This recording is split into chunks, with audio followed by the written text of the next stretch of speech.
Hey guys, so I've been wanting to do this for a while. If you didn't already know, you might have seen the video of me falling off the horse. I did quite a bit of damage. I'll play it now for you.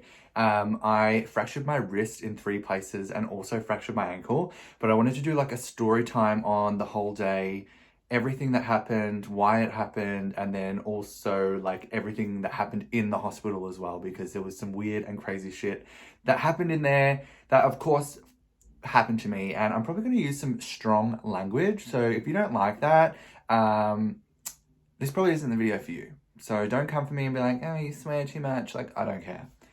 Anyway, so, and also my hair's, I don't know if it looks good or bad. I am just only getting used to having curly hair. I always used to straighten it, and I don't really know how to style it properly, and I had it cut the other day, and that's a whole other story.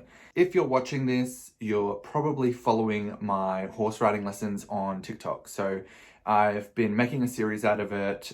From my very first lesson up until I injured myself, I would vlog every lesson, what I was learning, what I was doing. I've always wanted to learn horse riding, okay? So I got up to the stage where I was cantering, not well, but I was learning, okay? And I'd gone over some small jumps. And the horse I'm learning to ride on, Jack, he's a bit of an asshole, okay? So many fucking people, this made me angry. So many fucking people on the video were like, it's never the horse's fault. Well, I'm sorry to tell you, it's a wild animal and they have a fucking mind of their own. So if they want to misbehave, they're going to misbehave no matter what you do, okay? And I'll go into that because I did everything I could to get the horse to stop and didn't work, okay? So it was just a normal day. I went to my friend's house and we went up to the farm together in my car. And it's my friend who's been teaching me, my friend and her mum. They've been riding horses their whole lives and they have horses. So they were like being amazing and teaching me how to ride because it's something I've always wanted to do. And horses are my favorite animal. It was like any other day. I was wearing my riding pants. We got to the farm. When we caught Jack, because Jack just doesn't like being caught either. You have to get him with food and it's a whole process. So anyway, we caught Jack and saddled up, and I've been also learning how to do that. So I saddled him up, did all that sort of stuff. And previously there's a paddock, right? So there's multiple paddocks at my friend's farm, and there's the one paddock Jack is in with the round yard. And I've ridden in the paddock before. I've ridden Jack off the property as well, and done like trail riding, and he's been fine, okay? And he's never bolted before, okay? Remember that. So sometimes when I ride Jack in the paddock, he likes to test me, I think, because he knows that I'm new and can still get a bit scared. So there's been a few times where he's tried to start like running, galloping, cantering when I wasn't ready or learnt that type of thing yet, and he tried to get me off a few times. And I've been told by lots of people, it's better to learn on a naughty horse so you know what you're doing. And Jack only did it to me, okay? But that was a good thing because I learned how to pull him in a circle and make him stop. Anyway, this particular day we were riding in the paddock, just going over some poles and some small jumps. And Jack was doing his usual. Every time I was facing near the gate, he tried to speed up and run towards the gate, and I would stop him and be like, that's not what I'm telling you to do. And he would stop, all right? Then I was doing like a lesson in the round yard, so working on my cantering, which was fine, everything was fine, but I did notice every time I went past the gate to the round yard, Jack was being an asshole, okay? And he'd never done that before, so I should have known to call it a day. Anyway, we were cantering in the round yard, and yes, and all you fucking people on Instagram and TikTok, your heels, shut the fuck up. I know, okay, you've seen a split second of whatever video I posted. I got roasted, okay? Shut the fuck up, okay? I know that they looked shit. You don't have to tell me, okay? I know. But if I don't practice, how am I going to improve? Okay? That was like my 3rd or 4th time cantering. Okay? So it's not going to be perfect. Anyway. So, my friend's mum said, oh, let's end on a good note. Okay, and I was like, oh, can I try cantering in a straight line? So it was my idea. And a lot of you on Instagram as well, oh, your trainer shouldn't be letting you do that. Shut the fuck up. It was my idea, okay? And what happened, Jack has like never done before, all right? I wanted to canter in a straight line because I'd heard that was easier than going in a circle in the round yard. And they're like, yeah, okay. So we went into the paddock and this is where it gets crazy, okay? So when everything was happening, I only remember like 4 or 5 points in time when the whole thing was happening because it was fucking terrifying. So I started cantering and it all started to go sour. Jack started to go in the direction I didn't want him to go in, okay? And nothing I was doing was working to get him to straighten up. I just wanted to go in a straight line. I don't know what happened. Like, none of us know. We were all there watching it. It's on video. Like, we don't know where it went wrong. He just started bolting, okay? He was running straight towards, like, the trees on an angle. Then he turned and he started running down this fence line, okay? I was trying to stop him, and then at one point he slammed on the brakes and I flew forward, okay? So I thought I was going to go over the front of the horse. This is one of the things I remember when it was happening, okay? He started galloping, right? I've never galloped before. I've never gone that fast on a horse. My feet came out of the stirrups because I was getting bounced around.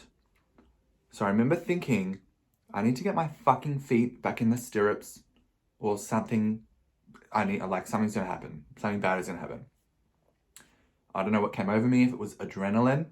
I managed to get my feet back in the stirrups, which to me is fucking huge because I can't even do that when I'm trotting, all right? When he was galloping, I managed to get my feet back in the stirrups. Second thing I remember was he was coming to the end of the paddock, the corner of the paddock. There was big rocks on the ground and I thought to myself, fuck, I cannot fall off here or I'm going to end up fucking paralyzed. So I grabbed onto his mane because I was like, fuck the reins. He's not listening to me. He's not stopping no matter how much I pull.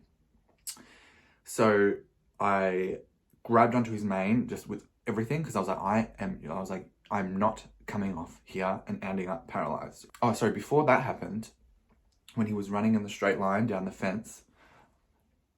See, this is the thing as well. A lot of you fuckers on Instagram, okay, you should pull him in a circle. You pull him in a circle, okay? When a horse is galloping at full fucking speed, right? I tried this because, as I mentioned, I'd learned that in previous lessons in the paddock, okay? Up until this point, it worked. I went to pull him in a circle and he just swung, right? That was so dangerous because it can make the horse fall over. And if the horse falls on me, goodbye, like to my lower limbs, or I could die. Like, that's so fucking dangerous. That was another point I remember thinking, that's really dangerous. I can't do that. Okay. Then he ran towards the corner where the boulders were. Then he changed direction to along the back fence and he went to run. He was running straight for the fence. Okay. This is another point I remember. I was like, fuck, he can't see it. He's going to run into it. I'm going to die. Right. At this point, there's nothing I could do except try and hold on. Then he's seen the fence at the last second, darted the other direction. And this was the last thought I remember. I was like, I need to get off now. I need to try and get off safely or he's going to fucking throw me off, right? So what you see in the video, if you've seen the video, I'll put it in here, is me dismounting the horse, okay? I did it all right. I landed on my feet, but because the horse was going so fast, coming to my center of gravity and knocked me back. I put my hand behind me. So this scar, still bruised like 2 months later. I fell back. I put my hand behind me, landed on my hand, and I heard my bones snap. At first, I wasn't in pain, but I sat up straight away. And when I sat up, I couldn't lift my arm and it was in agony. Like, here was out like this. It was in agony. My friend yelled out to me, she was like, lay down, lay down, lay down, lay down, stay laying down. Okay, so I was laying down and they're horse people, right? Horse people are tough. They're fucking tough, all right? They were like, you've just sprained it, you've just sprained it. I was like, no, I've played sports all my life, something's wrong. And they were like, no, this is different from a sports injury. It's different falling from a horse, you've just sprained it. I was like, something is wrong. I heard it snap, right? I heard something snap. And they're like, nope, nope. I started dry reaching. I was heaving. I was like, on the ground. I don't know why. I started sweating. My back doesn't sweat. Fun fact, I don't know why. I just never really sweat on my back. My back was instantly sweating. I'm like, come on, we'll try and walk to the car. So they helped me up and I had my arms around my friend and my friend's mum. I could not walk on my ankle. So I sat back down, they drove the car in. I was dry heaving. I thought I was gonna faint, okay? They got me in the car to get out of the paddock. So they drove me out of the paddock and I was in the car like this with my friend's mum, and I fucking overthink everything. I was like, this is so embarrassing. Don't pass out. You'll like never be able to come back here. That's so embarrassing. Don't be dramatic. I didn't cry, but I was in pain, right? Then they were like, oh shit. Like, they were like, as soon as we seen you after we got you out of the paddock, we knew something was wrong. You were like translucent and my lips were like purple. So they got me in my car and they were like, we'll take you to the doctors first. It's probably just sprained. We don't want to need to go to the hospital. So my friend took me to the doctors near where I live and they got me in straight away. It's like an emergency. And they gave me a green whistle, which was insane. Then they got me x-rayed straight away, and then the doctor came to the nurse room and he looked at it, he's like, oh shit. He's like, you need to go to the hospital. You're gonna need surgery. And my friend was like, I think she was feeling really bad. She's like, it's just sprained. And anyway, so the ambulance came and picked me up and they put horse tranquilizer up my nose. They injected me with painkillers. I got another green whistle. They put everything in splints. Got to the emergency room and the emergency room was like real busy. I had to sit in the hallway in a bed and wait for a room. And I had to wear a neck brace. And even though my neck felt fine, they were telling me, you hit your head in the video. We just need to take precautions and do a scan or whatever. So I had to wear this neck brace for hours. But anyway, the doctor, right? I don't know how this man was a doctor, okay? He came in and he was like, why'd you fall off a horse? And he was so fucking rude. I was like, why did I fall off a horse? He's like, why'd you fall off a horse? I was like, because the horse like was being naughty. And he was like, why'd you fall off a horse? I was like, what the fuck do you mean, why did I fall off a horse? I fell off a horse. He's like, why'd you fall off a horse? I was like, I don't know. I didn't throw myself into the ground. Like, and he was like, but why? And there was no language barrier. He spoke perfect English. So I was like, what the fuck? How are you a doctor? Anyway, I was like, he kept asking me the same question. I was like, just look. And I showed him the video on my phone. And I'm such a polite person. I hate to be rude to people. But when I am in pain, like I can't tolerate people. Anyway, he was like, oh, okay. And I was like, yeah. Like I didn't just throw myself into the ground and break 3 bones in my wrist and break my ankle for no reason, just for a laugh. Anyway, then they were taking me to get a scan. So they were wheeling me on the bed. I was in a neck brace and there was police at the end of the hallway. Only this would fucking happen to me. I recognized one of the police. 4 years ago, right, I was seeing a guy and then he fucking ghosted me, right? He ghosted me. And now he's a police officer and I seen him and he looked right at me. I had a neck brace on. I was like just in the bed. He looked right at me and was like, and I just went, even though I was wearing a neck brace, I shouldn't have done that. But anyway, like I haven't seen him in 4 or 5 years, see him in the hospital and I'm looking like that. Anyway, so then they do a CT scan and they have to inject me with this dye, which makes you feel like you've pissed your pants. So I was in this tiny little tube. I think my hands are up here. And they injected me and I felt like I peed myself, okay? So stuck in this tube feeling like I peed myself and it makes you feel hot. Anyway, that's that. Oh, and also at one point I was in the emergency room and for some reason they needed to take my pants off and I was wearing my riding pants, so they were expensive. And they were trying to take them off and the bottoms are tight, but they stretch and they're like, oh, can we cut these off? And I was like, absolutely fucking not. I was like, they cost me like $200. Don't you dare cut them. I was like, I don't care how much it hurts. Stretch them. Like, do not cut these pants off. So they didn't, and they managed to get my pants off by stretching them over my ankle.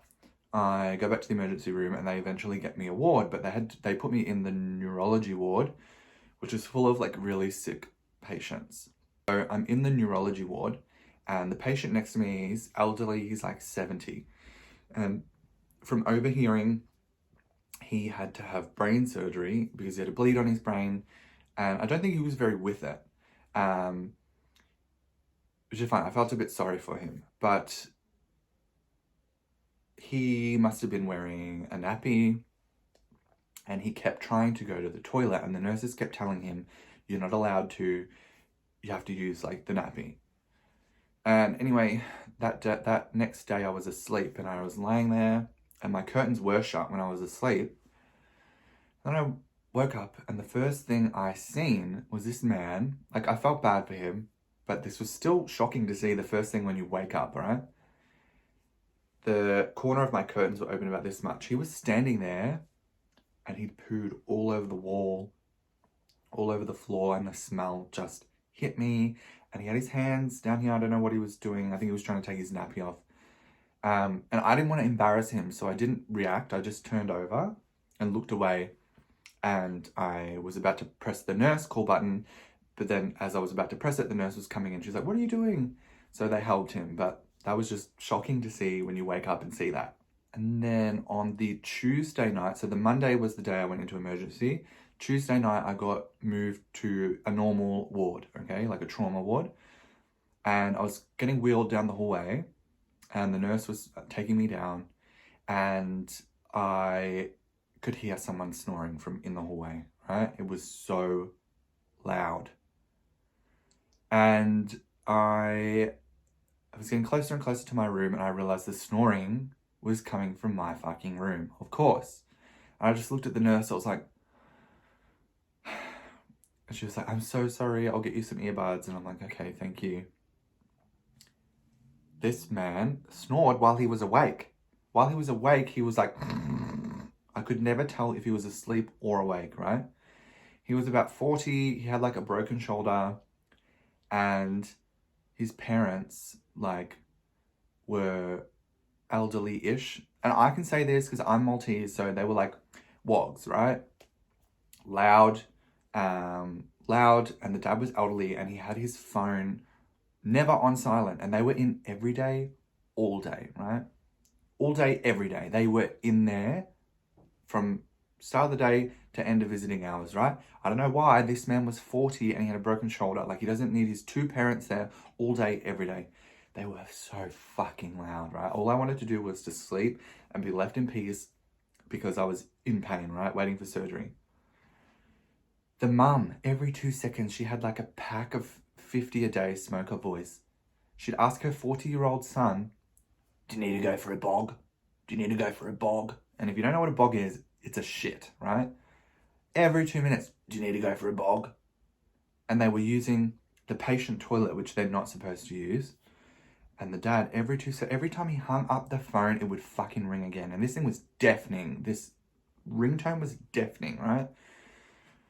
So that was a horrible experience, just having to deal with them. And every time they'd walk past my room, they would look in the curtain and try and talk to me. Like, I don't want to talk to anyone, right? Don't talk to me. Like, anyway, the next morning I had to go and get surgery, which was scary. Like, I don't know, it's just scary getting put under. Then I came out of surgery and I was waking up and they were pumping me full of all sorts of painkillers. And I was like, it still hurts, obviously because I was just waking up from the surgery, so this like cut was really painful. I was like, it still hurts, and they were pumping me different stuff, and then they put this one drug in me, and because I was so out of it, I was coming out of anesthesia, it instantly made me feel like I was going to vomit. I was like, get it out of me. And they were like, hang on. I was like trying to pull the IV out of my arm. They were like, no. They were like, we'll take it out. And then they eventually took it out and I instantly felt better. And then they gave me morphine. I think I'm allergic to it. I thought I was fucking dying. It was like every muscle in my body was contracting from here to my pinky toe, right? every muscle. I felt like I was dying, right? So I was like, don't give me that again. And they were like, okay, so they'll give me other stuff. And then the rest of the time in hospital was all right, apart from dealing with the roommate. Except for the fact as well, the nurses were lovely. The nurses were amazing. Apart from one who yelled at me for hopping back from the toilet. He was like, you can't do that. I was like, well, you didn't tell me I couldn't. Anyway. And they also didn't give me a shower the whole time I was there, which was pretty disgusting. I shower every day, 2 times a day. So sitting there for 5 days with no shower was just horrible. And that's my story time on what happened. So it took 6 weeks for me in a cast and a moon boot, and I wasn't allowed to walk, so I had to wheel around on a scooter to be able to walk and be able to use my hand. And see, even now, like, I can't bend it as much as this hand. Like, I go to physio 2 times a week now. It's a nightmare. I'm probably still gonna ride again. Like, I don't think I'm scared, but that might change when I go to get back up on the horse. But yeah, if you've been following my journey, thank you so much for tuning in.